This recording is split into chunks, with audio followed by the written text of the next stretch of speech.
이 지점에서 자연스럽게 전현무의 이름이 함께 거론될 수밖에 없다. 박나래 사태가 커질수록 과거 나 혼자 산다를 중심으로 형성됐던 인맥과 관계망이 다시 소환되고 있기 때문이다. 전현무는 박나래와 해당 프로그램에서 가장 오랜 시간 호흡을 맞춘 핵심 인물 중 하나였고, 술자리 문화와 방송 속 캐릭터 역시 대중에게는 이미 익숙한 이미지로 각인돼 있다.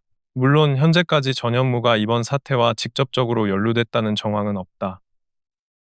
하지만 여론이라는 것은 언제나 법적 사실과 별개로 움직인다. 특히 지금처럼 박나래를 둘러싼 의혹이 음주, 불법 의료, 갑질 문제까지 확장된 상황에서는 같은 프레임 안에 있었던 인물들까지 함께 재평가되는 국면에 접어들 수밖에 없다. 이런 분위기 속에서 전현무가 2025 KBS 연예대상 후보에 오른 상황은 결코 가볍지 않다. 전현무는 이미 MBC 연예대상을 두 차례 수상한 검증된 MC지만 KBS에서는 유독 대상과 인연이 닿지 않았다. ETV 사장님 귀는 당나귀 귀를 6년 넘게 이끌며 올해의 예능 인상에는 연속으로 이름을 올렸지만 결정적인 한 방은 번번이 비껴갔다. 그런데 공교롭게도 이번 후보 경쟁 구도에서 전현무를 바라보는 시선에는 실력 외에 이미지 리스크라는 변수가 함께 붙기 시작했다. 박나래 사태로 인해 예능계 전반의 음주 문화와 출연자 윤리에 대한 시선이 날카로워진 상황에서 전현무 역시 완전히 자유롭다고 보기는 어렵다는 평가가 조심스럽게 나온다. 결국 이번 KBS 연예대상에서 전현무의 수상 여부는 단순한 개인의 성취를 넘어 방송사가 어떤 기준과 메시지를 선택하느냐의 문제로 해석될 가능성이 크다. 만약 대상이 전현무에게 돌아간다면 이는 실적과 공로를 최우선으로 본 결정이라는 의미가 될 것이고, 반대로 다른 후보가 선택된다면 현재 예능계가 처한 분위기와 리스크를 의식한 결과라는 해석도 뒤따를 수 있다. 박나래 사태가 직접적인 타격으로 이어지지는 않더라도 그 여파가 전현무의 가장 중요한 순간에 미묘한 그림자를 드리우고 있다는 점만큼은 부인하기 어렵다. 이번 사태는 더 이상 특정 연예인의 사생활 논란이나 연애 스캔들로 치부할 수 있는 수준을 이미 넘어섰다.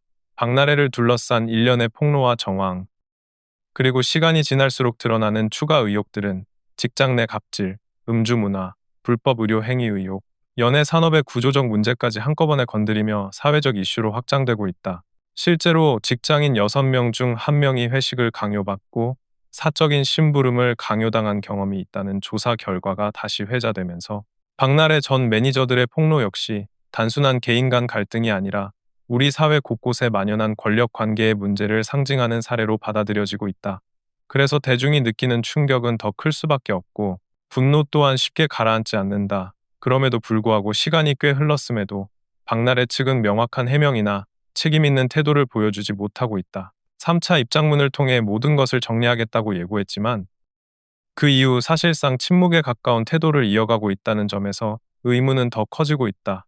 왜 이런 상황에 이르게 되었는지에 대한 분석은 자연스럽게 여러 정황으로 이어진다. 최근 쏟아지는 기사들 가운데 특히 눈길을 끄는 것은 이른바 주사 이모와의 대만 동행 의혹이다. 제작진의 허락 없이 동행했다는 점도 문제지만 그 과정에서 또다시 술자리가 이어졌다는 사실이 재조명되며 논란의 불씨는 더욱 커졌다. 문제는 이 모든 장면이 과거 방송을 통해 고스란히 기록으로 남아있다는 점이다. 박나래가 큰 성공과 수익을 거둘 수 있었던 프로그램인 나 혼자 산다 대만 편에서 대만 위스키의 역사와 전통을 설명하며 술을 마시는 장면, 고가의 술을 여러 차례 즐기는 모습, 숙소로 돌아온 뒤 다시 술자리를 이어가는 모습까지 이미 시청자들에게 공개돼 있었다. 당시에는 예능적 장치로 소비됐을지 몰라도 지금 이 시점에서 그 장면들은 전혀 다른 의미로 해석되고 있다. 심각한 알코올 의존 가능성이 있다는 지적이 언론을 통해 제기됐던 만큼 해당 장면들은 단순한 연출이 아니라 반복된 음주 습관의 증거처럼 보이기 시작한 것이다.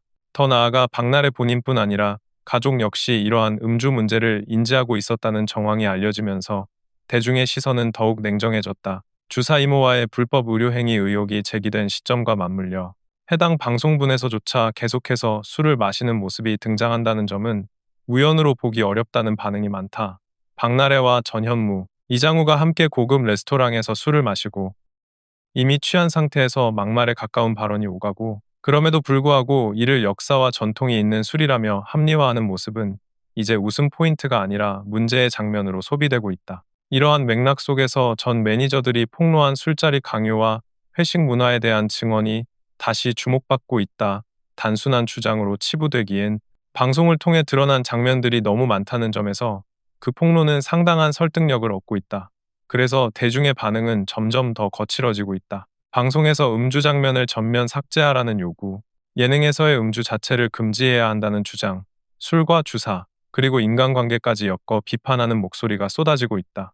이제 박나래는 갑질 논란의 연예인을 넘어 알코올 중독 의혹과 불법 의료행위 연루 의혹을 동시에 받는 인물로 인식되고 있다.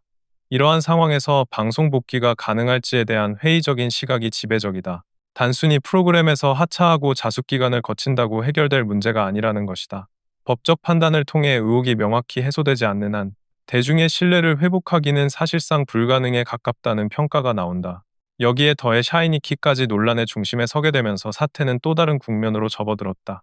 주사 이모와의 친분, 명품 목걸이 선물, 돌잔치 참석 등 과거 SNS와 사진들이 재조명되며 의혹은 확산되고 있다. 특히 티파니와 같은 고가의 명품 브랜드 목걸이를 선물했다는 정황은 단순한 지인 관계로 설명하기 어렵다는 반응을 낳고 있다.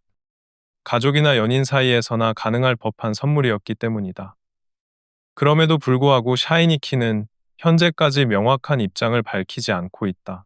평소라면 빠르게 해명했을 성격임에도 불구하고 침묵을 지키는 모습에 대해 오히려 의혹을 키우고 있다는 지적이 잇따른다. 해외 콘서트 일정으로 바쁘다는 해명이 나오지만 그조차 대중에게는 무책임하게 비치고 있다. 박나래와 샤이니키의 공통점은 나 혼자 산다를 통해 제2의 전성기를 맞았다는 점이다. 방송에서 함께 등장하며 친분을 과시했던 장면들이 많았던 만큼 주사 이모가 이 과정에서 자연스럽게 연결됐을 가능성 역시 제기되고 있다. 그래서 대중은 이제 개인의 일탈을 넘어 이들을 둘러싼 인적 네트워크 전체에 의문을 품기 시작했다. 이 와중에 주사 이모에 대한 출국 금지 요구가 공식적으로 제기됐고 법무부의 답변을 통해 수사 중인 인물에 대해 출국 금지가 가능하다는 점이 확인되면서 긴장감은 더욱 높아졌다. 더 큰 문제는 박나래 역시 수사 대상에 포함될 가능성이 크다는 점이다. 단순히 피해자가 아니라 불법임을 인지하고도 이를 은폐하거나 주변에 입단속을 시켰다는 의혹까지 나오면서 공범 가능성이 거론되고 있다. 실제로 경찰은 횡령 혐의와 관련해 조사를 진행 중인 것으로 알려져 있으며 이런 상황이라면 함께 출국 금지 조치가 내려질 가능성도 배제할 수 없다. 정상적인 상황으로 보기 어렵다는 평가도 이어진다. 수면제 처방, 약물 관련 의혹까지 언급되며 이미 사태는 통제불능에 가까운 모습이다. 결국 지금 중요한 것은 몇 차례 입장문이 아니라 법적 책임과 그에 따른 결과라는 지적이 설득력을 얻고 있다. 여기에 경제적 손실 문제까지 더해지면서 박나래의 위기는 단순한 이미지 추락을 넘어 실질적인 생존의 문제로 번지고 있다. 5억 원을 아끼려다 50억 원을 날리게 됐다는 말은 이번 사태를 가장 직설적으로 설명하는 표현이다. 전 매니저들이 요구한 금액이 연 매출의 10%, 약 5억 원 수준이었다는 점, 그리고 이를 제대로 수습하지 못한 결과 방송활동 중단과 광고 계약 해지로 이어질 가능성을 고려하면 연간 50억 원 규모의 수익 기반 자체가 흔들리고 있다는 분석이 나온다. 실제로 박나래는 다수의 광고 모델로 활동 중이었고 품위 유지 의무 위반에 따른 위약금은 모델료의 2~3배에 달할 수 있다. 광고 계약 해지만으로도 수십억 원의 손실이 예상되는 상황에서 예능 출연료와 향후 활동 기회 상실까지 고려하면 잠재적 손실 규모는 100억 원을 훌쩍 넘길 수 있다는 전망도 나온다. 연간 수십억 원에 달하던 수입이 한순간에 중단되고 미래 소득까지 사라질 수 있다는 것이다. 많은 관계자들은 초기 대응만 제대로 했어도 여기까지 오지는 않았을 것이라고 입을 모은다. 초기의 갈등을 정리하고 법률 전문가와 상의해 빠르게 인정하고 사과했다면 상황은 전혀 다른 방향으로 흘러갔을 가능성이 크다는 것이다. 실제로 주변 지인들과 관계자들은 법적 지식 부족에서 비롯된 실수라며 신속한 인정과 사과를 권유했다고 전해진다. 그러나 이러한 조언은 받아들여지지 않았고 그 결과 주사 이모라는 치명적인 카드가 드러나며 사태는 걷잡을 수 없이 커졌다. 지금에 와서는 2차 입장문마저 사실과 다르다는 주장이 나오고 있는 상황이다. 결국 이번 사태는 단순한 연예계 논란이 아니라 위기관리의 실패가 어떤 결과를 초래하는지를 보여주는 사례로 남게 될 가능성이 크다. 대중의 신뢰를 잃는 순간 그 대가는 상상 이상으로 크다는 사실을 다시 한번 증명하고 있다.